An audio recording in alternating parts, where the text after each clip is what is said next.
अभी हम सॉल्व करने वाले हैं business statistics and mathematics BCom first B के book and unit fifth chapter name simple and compound interest including present value exercise third. First question देखते हैं हम। पहले क्वेश्चन ही अंडरस्टैंड करेंगे। A sum of money invested at compound interest amount to rupees 2601 at the end of 2 years and to rupees 2653.02 at the end of 3 years. Find the principal and rate of interest.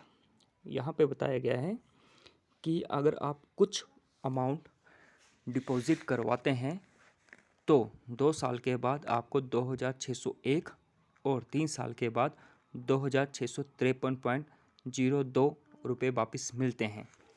तो आपको calculate करना है starting का principal amount, आपने कितना deposit करवाया है और किस रेट के ऊपर आपने डिपॉजिट करवाया होगा। सो चलिए इसको कैलकुलेट करते हैं। यहाँ पे 2 केसेस आपके पास गिवन है, एक 2 ईयर का केसेस है, एक 3 ईयर का केसेस। तो एज पर केसेस मैंने इसको सॉल्व करने की कोशिश की है। देखिए फर्स्ट केस में आप यहाँ पे देखेंगे, हमें पता है अमाउंट कैलकुलेट करने के लिए फॉर्मूला है A is equal to P bracket 1 plus r divided by 100 raise to power n।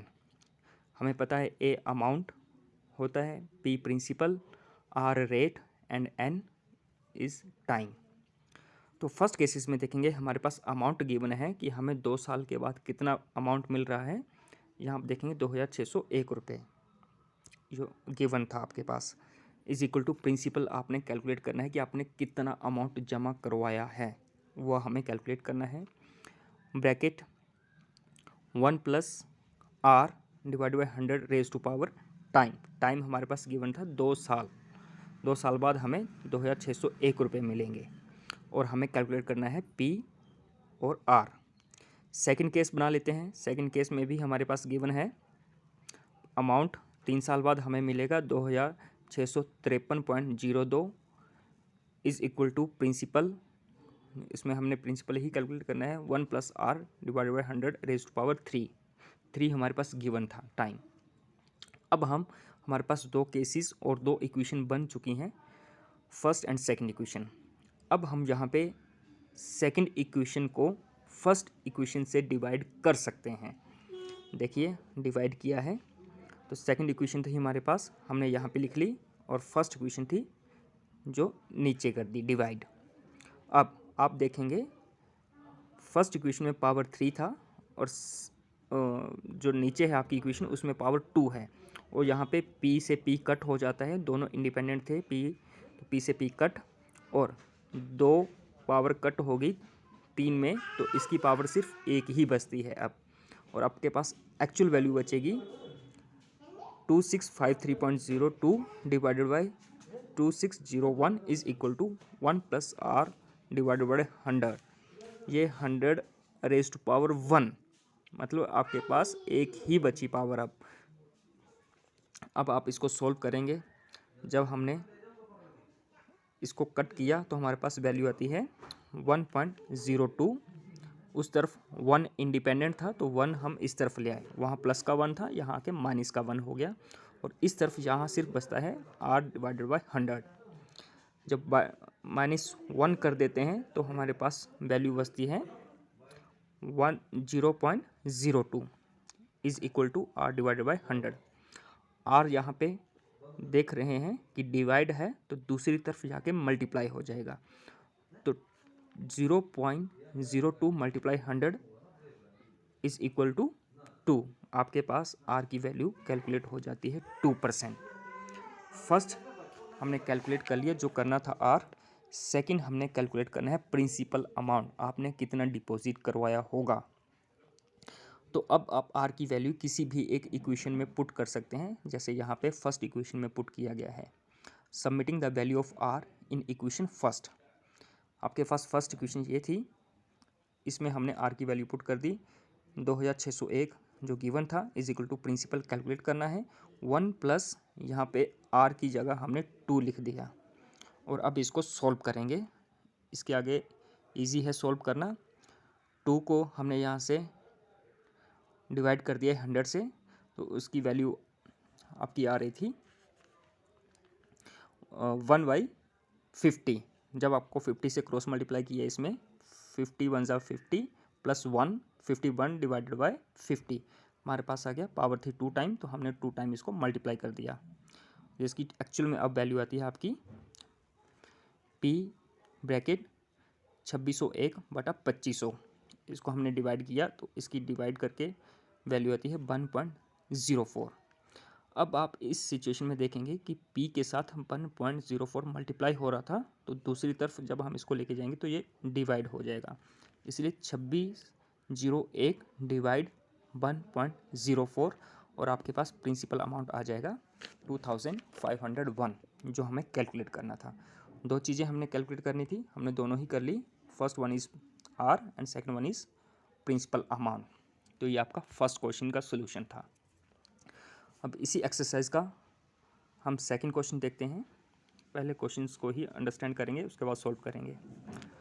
यहाँ पे लिखा गया है ए सम amounts to ₹8,820 in 2 years and 9,261 in 3 years. Find the rate of compound interest and the sum. कोई अमाउंट है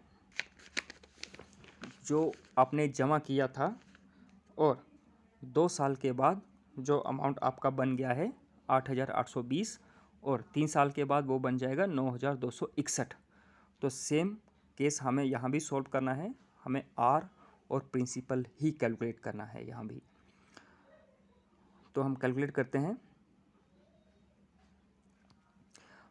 similar हम first case बनाते हैं। यहाँ पे फर्स्ट केस हमारा बनता है 8,820 is equal to P calculate करना है और R 1 plus r divided by 100 raise to power 2। First case में आपका टाइम है 2 ईयर्स और यहाँ हमने आर भी कैलकुलेट करना है। सेकंड केस या सेकंड इक्वेशन हम बना लेते हैं 9,261 is equal to principal 1 plus r divided by 100 raise to power 3। यहाँ आपका टाइम गिवन है 3 ईयर्स। सिमिलर हमने डिवाइड कर दिया, dividing equation second by equation first, जिस तरह से हमने फर्स्ट क्वेश्चन में डिवाइड किया था। तो ये 1 की पावर 3 थी, 1 की पावर 2 थी, तो सिर्फ डिवाइड करने के बाद बचता है 1 plus r divided by 100 raise to power 1। अगर 1 यहाँ हम रेज टू पावर 1 कर देते तो भी ये वैल्यू होती 1 प्लस आर डिवाइडेड बाई 100। तो इसको हमने शॉर्टकट में लिख दिया है। यहाँ पे सॉल्व करेंगे। इस इक्वेशन को सॉल्व करके आपकी वैल्यू आती है 1.05 is equal to 1 plus r divided by 100। यहाँ पे 1 इंडिपेंडेंट है और प्लस का है, तो दूसरी तरफ जाके ये माइनस का हो जाता। तो 1.05 माइनस 1 करते तो आपकी वैल्यू आती 0.05 और इस तरफ अभी आपका सिर्फ बचा आर डिवाइडेड बाई 100। 100 को दूसरी तरफ ले जाएंगे, यहाँ पे डिवाइड हो रहा था, दूसरी तरफ जाके 0.05 से मल्टीप्लाई हो जाता, तो आर की वैल्यू आपकी आ गई 5%, जो हमने फर्स्ट कैलकुलेट करना था। अब आप इस आर की वैल्यू को किसी भी इक्वेशन में, फर्स्ट इक्वेशन या सेकंड इक्वेशन में पुट कर सकते हैं और आप प्रिंसिपल अमाउंट कैलकुलेट कर सकते हैं। इस केस में आर की वैल्यू पुट की गई है फर्स्ट इक्वेशन में, क्योंकि इसकी पावर 2 थी, तो सॉल्व करना थोड़ा और ईजी होगा आपको। तो आपके पास इक्वेशन थी 8,820 is equal to P 1 plus R. R की वैल्यू पुट कर दी हमने 5 divided by 100 and raise to power 2। अगर इस इक्वेशन को हम सॉल्व करते हैं तो आपके पास आता है 21 divided by 20 raise to power 2। 2 बार मल्टीप्लाई कर दिया हमने, तो आपके पास वैल्यू आ जाती है पी ब्रैकेट 441 डिवाइडेड बाई 400। अगर हम इसको कट करते हैं, डिवाइड करते हैं, तो आपके पास वैल्यू आती है 1.1025। ये प्रिंसिपल पी के साथ यहाँ पे मल्टीप्लाई था, और अगर हम इसको दूसरी तरफ लेके जाएं तो आपके पास आता है 8,820 डिवाइडेड बाय 1.1025 1025 डिवाइड करने के बाद आपके पास प्रिंसिपल अमाउंट आएगा 8000। तो दो चीज़ें हमने कैलकुलेट करनी थी, आर और दूसरा प्रिंसिपल, जो हमने कैलकुलेट कर लिया है। साथ में यहाँ पे कंपाउंड इंटरेस्ट भी हमने कैलकुलेट कर लिया है, जिसका फॉर्मूला होता है अमाउंट माइनस प्रिंसिपल। मतलब आपको कितना अमाउंट अभी मिल रहा है और आपने कितना पैसा जमा किया था।